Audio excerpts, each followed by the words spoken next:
Desde el pasado lunes 20 se reintegraron los estudiantes a las escuelas de manera presencial.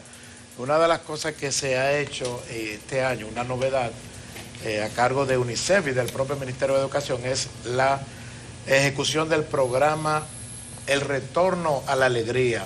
Para hablarnos de ese tema tenemos aquí con nosotros a doña Rosa Elcarte, quien es representante de UNICEF. Buen día. Hola, buenos días, es un placer como siempre y muchas gracias por la invitación. Bueno, buenos días. Hablábamos de los problemas, del estrés que genera el tránsito, pero parece que el retorno a la alegría tiene mucho que ver con los efectos de la pandemia, el recluimiento durante tanto tiempo de los niños y ahora presencial. Les resulta distinto y nuevo el ambiente. Me imagino que por ahí es que anda. Por ahí es que anda, por ahí es que anda. Lo que se ha comprobado en todos los países del mundo es que uno de los impactos que ha tenido el COVID en todo el mundo, pero también en los chicos, es en la salud mental, ¿sí? Entonces, no, los niños han tenido que estar sometidos a cosas que no habían estado sometidos nunca, ¿no? Han tenido que estar cerrados en casa, en el mejor de los casos con sus padres estresados, a veces han sufrido más violencia doméstica o han visto más violencia doméstica, no han podido estar con sus abuelos ni con sus amigos, mucha pantalla, poco contacto físico, han perdido seres queridos, han visto cómo la enfermedad afectaba cada vez más a gente más cercana y todo eso pues genera una serie de tensiones, de estreses, etcétera, ¿sí? Entonces somos muy conscientes de que en esta vuelta a clases hay muchísimos niños que han vuelto encantados, felices, ¿verdad? Muchos padres mucho más felices todavía que los niños. Pero también vemos, y lo hemos comprobado, que hay muchos niños que están ansiosos, ¿no? O que están tristes y no saben por qué, o que están deprimidos, ¿no? Entonces, como muy bien dices, es pasar de una situación muy extraña y muy dura que todos hemos vivido y que estamos viviendo todavía, a volver a un colegio también con unas medidas distintas, ¿no? No es tampoco lo habitual. Entonces, es precisamente por eso que hemos trabajado con el Ministerio de Educación para adaptar un programa ya existente que se llama El Retorno a la Alegría y que fundamentalmente UNICEF lo lleva usando 1000 años en todo lo que son recuperación psicoafectiva de los niños tras un desastre, tras una emergencia, a adaptarlo al COVID, ¿sí? De esa manera hemos podido empezar a trabajar primero con las orientadoras escolares, que se han formado ya prácticamente todas ellas, unas 8000, y se han formado ya casi el 90% de los profesores en esta metodología del retorno a la alegría, ¿sí? Esta metodología, señora Rosa, contempla qué especificidad. Me refiero a cómo se ve en la práctica, cómo los padres pueden saber qué está ocurriendo y cómo esto va a impactar. Bueno, pues es una metodología que primero es lúdica, ¿sí? Y luego es muy vivencial, ¿sí? ¿Y qué hace? Bueno, pues primero lo más importante es que en estas 2-3 primeras semanas de clase todos los profesores de las escuelas públicas tienen la instrucción de aplicarla. ¿Qué significa esto? Pues significa dedicarles un tiempo y un espacio físico para que estos niños puedan, diríamos, a través del juego fundamentalmente, a través de dibujos, a través de dramas, a través incluso de meditación con ellos, etcétera, puedan expresar todas las angustias que han tenido, puedan manejar estas angustias, puedan tener mayores recursos psicológicos para afrontar estas adversidades, ¿sí? Entonces, esto, como digo, es algo que les ayuda muchísimo, que no se hace en un día, se hace en varios días, ¿sí?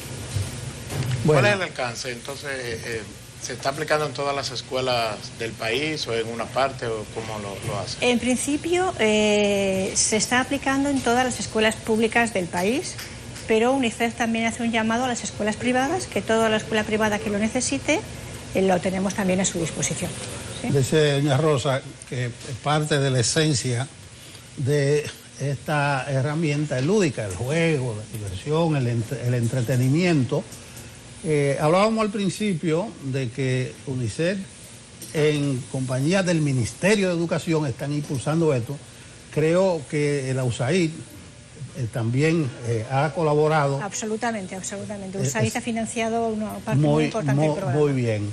Nosotros vamos a incorporar ahora al CED a Ligia Pérez. Ella es la viceministra de Educación, parte de este proyecto, para ver las expectativas y perspectivas que tiene el Ministerio de Educación al respecto, y si ya, muy pocos días por cierto, hay alguna idea de cómo ha estado impactando. Buenos días, doctora, ¿cómo está? Buenos días, buenos días. Realmente el año escolar ha iniciado con una proyección de asistencia de estudiantes mayor que las expectativas que tenemos, porque tradicionalmente la primera semana de clase los padres no envían los niños a la escuela y hay que estar casi rogándole para que envíen los niños, pero esta vez fue una asistencia. Hacer una lectura, quizás tiene que ver con el enclaustramiento tan prolongado. Claro. Y se abrió esa puerta. La gente estaba loca porque los muchachos volvieran a clase. Sí, los padres y los propios niños, por encontrarse con sus compañeros. Los padres dentro de dos perspectivas. Una, para la salud psicoemocional de sus niños, y otra porque ya tenían bastante tiempo en la casa. Claro, y precisamente por eso, nosotros sospechábamos que iba a haber esa asistencia masiva, aunque no tan amplia como hubo. Y por eso, con este programa de Retorno a la Alegría que estamos desarrollando con el apoyo de UNICEF a través del Departamento de Orientación y Psicología del MINER, pues estamos preparando a los estudiantes, a los docentes, para que ellos puedan nuevamente adaptarse a ese reencuentro después de tanto tiempo ausente, porque tradicionalmente hay una primera semana de ambientación en un año escolar normal, pero imagínense con esta situación que tenemos producto de la pandemia, pues esa semana ha habido que ampliarla para nosotros poder trabajar realmente y poder sacar todas esas emociones que traen tanto los estudiantes como los docentes, y a través de este programa del Retorno a la Alegría, que ya lo hemos probado, porque la vez que estuvimos en la semipresencialidad en abril, que abrimos la escuela para algunos municipios, pues nosotros aplicamos el programa. Y nos sirvió como de piloto en ese momento para nosotros ver que realmente sí funciona el programa y que podía ser replicado y proyectado hacia toda la población estudiantil y docente. Rosa Ligia, cuando ustedes hablan de la aplicación de esta herramienta, es bueno también que estén estas 8.000 orientadoras allí de la mano con la iniciativa, en el contacto directo con los niños, con los adolescentes. Cuando ustedes concluye, por ejemplo, el año y fundamentados en esa suerte de plan piloto, ¿qué recogen? Porque entiendo que también esa interacción ustedes tendrán algún resultado. ¿Cuál es si se puede decir de alguna manera, el estatus de nuestros niños después de la pandemia, desde la perspectiva quizás emocional, psicológica, educativa? ¿Qué puede recoger la herramienta? Claro, a ver, la herramienta lo primero que te hace es palpar un poco la globalidad de los chicos, ¿verdad? Y las orientadoras, como están también formadas, no solamente para eso, sino para ir identificando si alguno de ellos tiene algún tipo de, digamos, necesidad especial. Junto con el Ministerio de Educación también, a lo largo de todo este cuatrimestre, tenemos un plan de formación en salud mental a todas las orientadoras de las escuelas, ¿verdad? Así es. Entonces, estas orientadoras que ya conocen muy bien y han vivido la metodología del Retorno a la Alegría, que se puede aplicar hasta en el mundo laboral, yo la he aplicado con mis personas y es estupenda, ¿sí? Van a estar formadas para poder detectar, hacer esa línea de base de cómo está la situación, a través también del programa del Retorno a la Alegría, identificar qué niños tienen una mayor necesidad para poder trabajar específicamente más con ellos. Pero sí, y precisamente en estas primeras semanas del año escolar, conjuntamente con la aplicación, la implementación del programa, también estamos haciendo evaluaciones diagnósticas en dos líneas, a nivel de los aprendizajes y a nivel también de lo psicoemocional. Entonces, ya cuando terminemos este diagnóstico... Quizás sea temprano todavía para arrojar algún resultado. Sí, porque estamos apenas en la segunda semana. Sí. La primera semana fue de 4 días porque hubo un día de fiesta, pero y además esa primera semana, ahora en esta es que se están ya aplicando esas herramientas para el diagnóstico, tanto de los aprendizajes como de lo psicoemocional, para entonces a partir de ahí nosotros saber dónde debemos, digamos, enfocarnos. ¿Del plan piloto no obtuvieron ningún resultado de esa índole, como desde el punto de vista diagnóstico? Lo que encontramos, fundamentalmente lo que estaba valorando en el plan piloto, lo que valoramos fue cómo se implementaba el programa y cómo se sentían los niños, ¿no? Y realmente lo que encontramos primero, curiosamente, bueno, fueron unas orientadoras absolutamente emocionadas, y como antes de trabajar con las escuelas se trabaja con las profesoras, bueno, pues las profesoras, cuando fuimos a visitarlos, lloraban, nos decían, ha sido fantástico, hemos llorado, algunas mucho, porque había mucho que sacar, hemos llorado, hemos reído, hemos bailado. Y la frase que repetían continuamente era, es como si nos hubieran quitado un peso de la espalda, ¿no?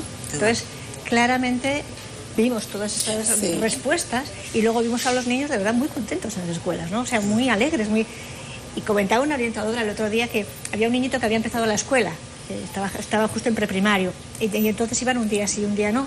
Entonces el día que no iba, él iba a la puerta y le decía, profe, ¿qué me he perdido hoy? ¿No? ¿Qué me he perdido hoy? O sea, ¿Qué me he perdido? Estaban muy contentos de esto. Entonces, bueno, realmente fue por eso que el Ministerio decidió que se hiciera en todo el país, y para UNICEF es algo muy importante que un Ministerio de Educación no esté pensando solamente en el aprendizaje, sino en algo tan básico como la salud mental de esos niños, sin la cual no van a poder aprender. Pues realmente estamos muy satisfechos del interés que está tomando, no solamente con esta iniciativa, sino con todo lo demás, con el tema de la salud mental de los niños. Pero sobre el retorno a la alegría, pende amenazante el virus, la posibilidad de un rebrote.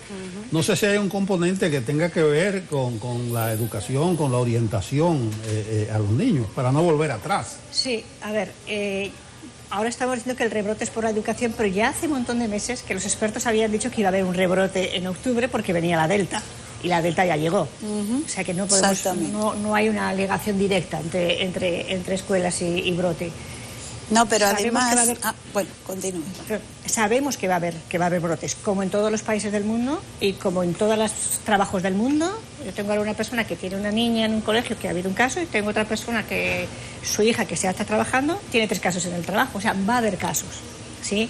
Pero hay protocolos de cómo actuar, y lo más importante, el protocolo se lo va a explicar a la viceministra, pero lo más importante y el mensaje más importante de UNICEF son 2 cosas. Uno, un mensaje para los profesores. Mascarilla muy bien, pero por favor, ventanas abiertas todo el día. Ventanas abiertas todo el día y mascarillas son los 2 elementos básicos para bajar el riesgo de contagio. Y no entremos en pánico. Va a haber casos, sí, como en todos los sitios. En los niños sigue siendo todavía los efectos menos importantes. Vacunémonos más para que haya menos casos y no entremos en pánico. O sea, no cerremos el país entero porque haya un caso aquí y otro caso allá, que los va a haber. Manejemos los casos con el Ministerio de Salud, tal como les va a explicar la viceministra.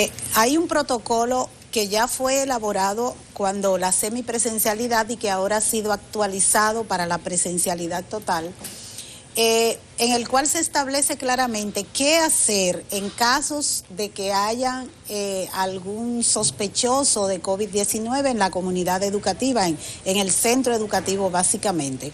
Recientemente tuvimos la noticia de que un colegio cerró porque detectó 3 sospechosos de COVID de distintas aulas.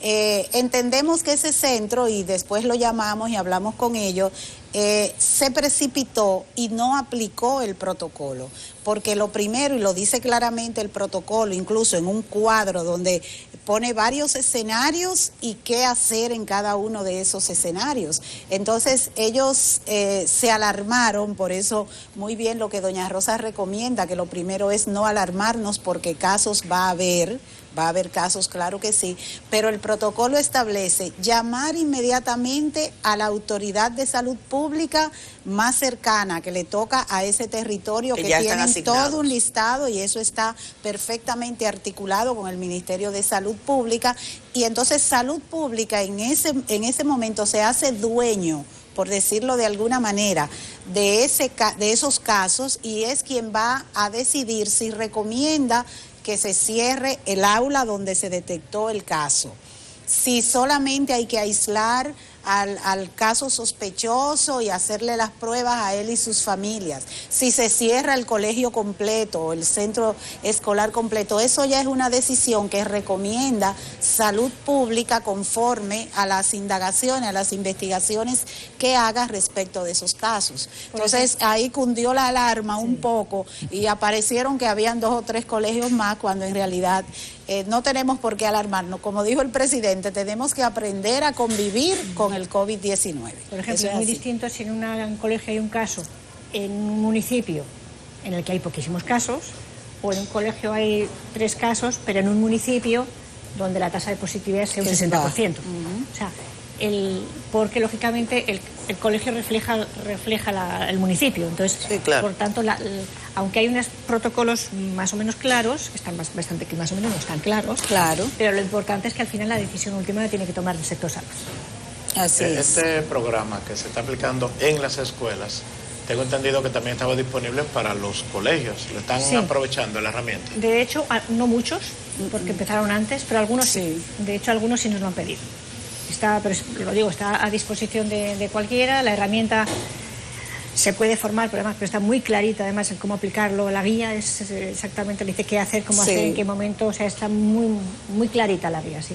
¿La periodicidad está pensado durante el año lectivo o por un periodo de tiempo en específico? En principio se hace por un periodo de tiempo corto y lo ideal es a la vuelta de clases, ¿sí? Porque es el choque más importante.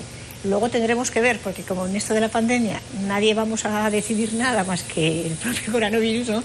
Pues tendremos que ver cómo va el país, cómo van los colegios y si hay que aplicarlo más veces o no. De momento, tal como estamos, lo que está pensado es para las primeras semanas de clase. Y como les decía, posteriormente, como va a haber una formación intensiva de todas las orientadoras en los colegios en temas de salud mental, ya igual los casos concretos serán manejados por las orientadoras.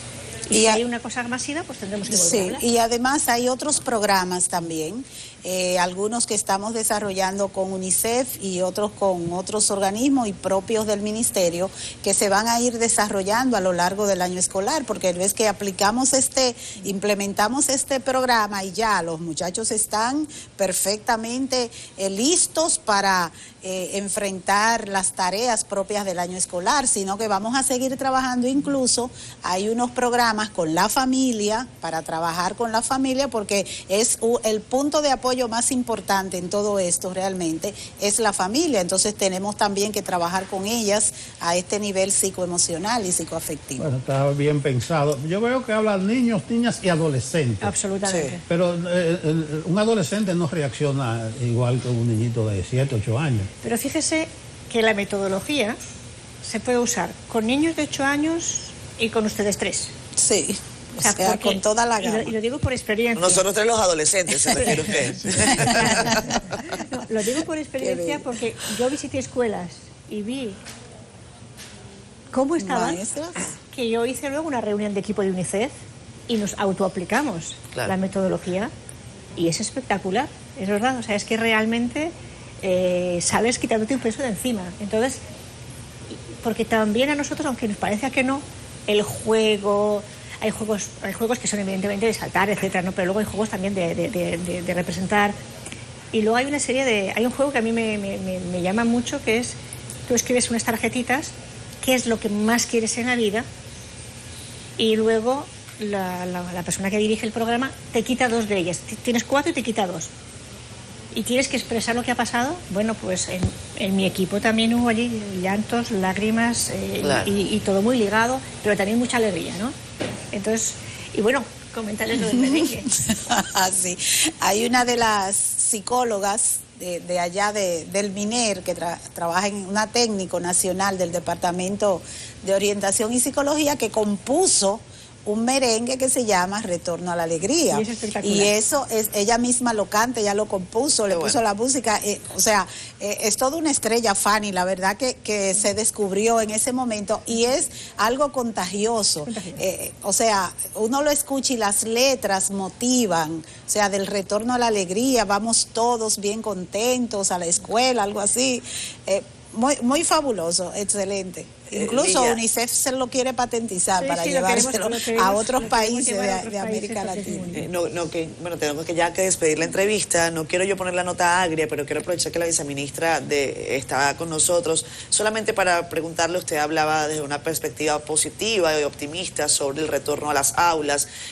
Hace algunos días estuvimos acá con Darwin Caraballo de Educa, decía que bueno, que definitivamente todavía se permanecían un poco preocupados por el tema de la asistencia a las clases y sobre todo sobre la deserción escolar. ¿Tienen ustedes datos al respecto conforme ya han avanzado los días? ¿Cómo va ese tema? Mira, yo digo que prefiero hablar, más que deserción escolar, que es un fenómeno que se viene dando desde siempre y que con estos contextos de pandemia, claro, se agudiza, porque esos que ya desertaron hace un tiempo, si hay pandemia, menos para regresar.